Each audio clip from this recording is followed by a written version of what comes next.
আসসালামু আলাইকুম। আশা করি সকলেই ভালো আছেন। আজকে আমি নিয়ে এসেছি নতুন একটি ইউনিক মজাদার পরোটা রেসিপি। একবার খেলে বারবার খেতে ইচ্ছে হবে। আর নরম তুলতুলে পরোটা। তো আমি এখন পরোটা বানাবো।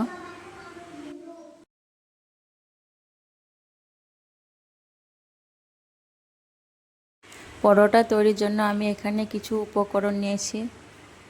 গাজর একটার অর্ধেক, একটা ক্যাপসিকাম, চিজ এক পিস, টমেটো সস, ধনে কুচি, টমেটো একটা মাঝারি সাইজের পেঁয়াজ, আর নিয়েছি 400 গ্রাম ময়দা।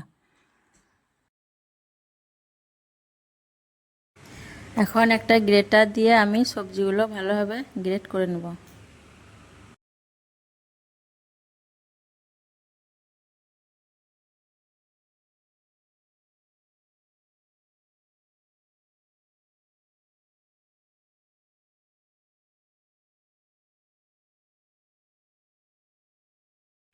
তো সবজিগুলো আমার গ্রেট করা হয়ে গেছে। এখন প্লেটটা আমি সাইডে রেখে দেব আর ময়দাটা মেখে নেব। ময়দাতে আমি পরিমাণ মতো নুন দিয়ে দিচ্ছি। 2 চামচ সাদা তেল দিচ্ছি ময়ানের জন্যে।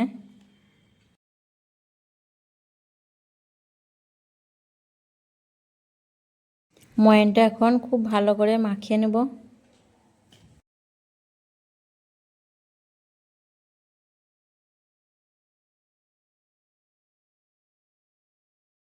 ময়ানটা মাখা হয়ে গেছে। ময়ানটা ঠিক হাতে মুঠো বাঁধবে এরকম মাখতে হবে। আর এরপর আমি নর্মাল পানি দিয়ে একটু একটু করে আটাটা মাখিয়ে নেব।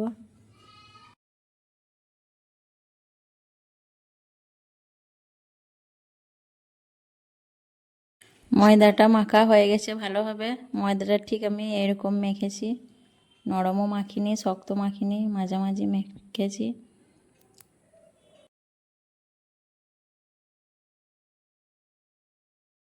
ময়দাটা এখন আমি একটি ছুরি দিয়ে লেচি কেটে নেব। ময়দাটা আমি এখন একটি ছুরি দিয়ে লেচি কেটে নেব।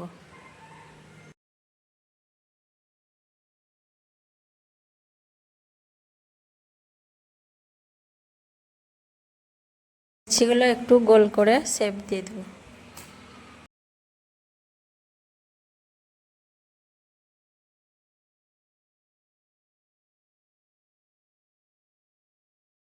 লেচিগুলো আমি রুটির আকারে বেলে নেব আর পরপর আমি দুটো রুটি বেলে নেব।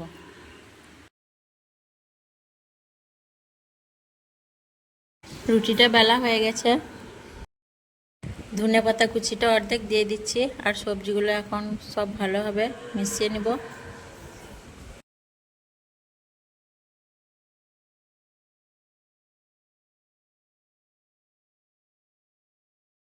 পরিমাণ মতো নুন দিয়ে দিলাম। দিয়ে দিচ্ছি টমেটো সস। সব ভালোভাবে মিশিয়ে নেব।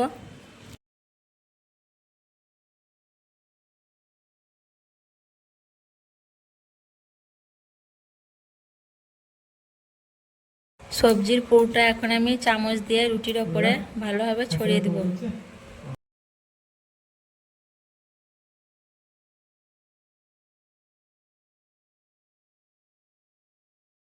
একটা ছুরি দিয়ে মাছ বরাবর রুটিটা কেটে নেব। রুটিটা আমি এইভাবে আস্তে আস্তে গোল করে মুড়িয়ে নেব।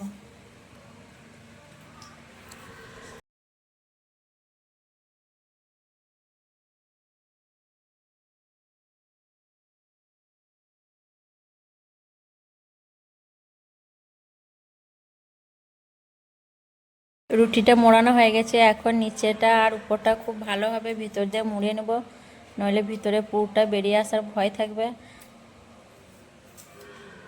আর এইভাবে করে আস্তে আস্তে আমি বসিয়ে নেব চাপ দিয়ে দিয়ে। তারপর আমি বেলে নেব আস্তে আস্তে। পরোটাটা আমি আস্তে আস্তে করে বেলে নেব, নইলে ভিতরে পুরটা বেরিয়ে যাবে। খুবই সাবধানে বেলছি। আর এইভাবে আমি সব পরোটাগুলি একে একে বেলে নেব। উপর থেকে কিছুটা ধনে পাতা দিয়ে দিচ্ছি, দিয়ে আর একবার হালকা করে বেলে দেব। আর পরোটাটা আমি পাতলা করে নিয়ে মোটা করে বেলেছি। এখন পরোটাগুলো সেঁকে নেব।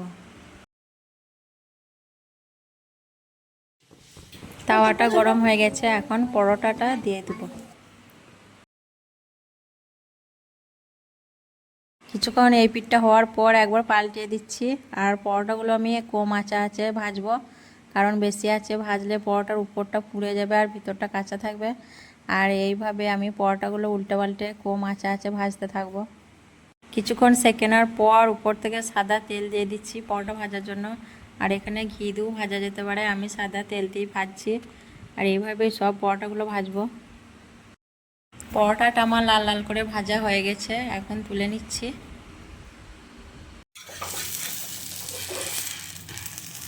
দেখি একটু কেমন আসছে।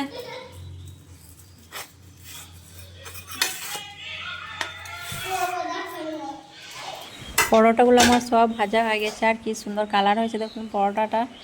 আর খেতেও খুব মজাদার এই পরোটাগুলো, আর নরম তুলতুলে হয়। আর আমি এখন একটা ভেঙে দেখিয়ে দিচ্ছি।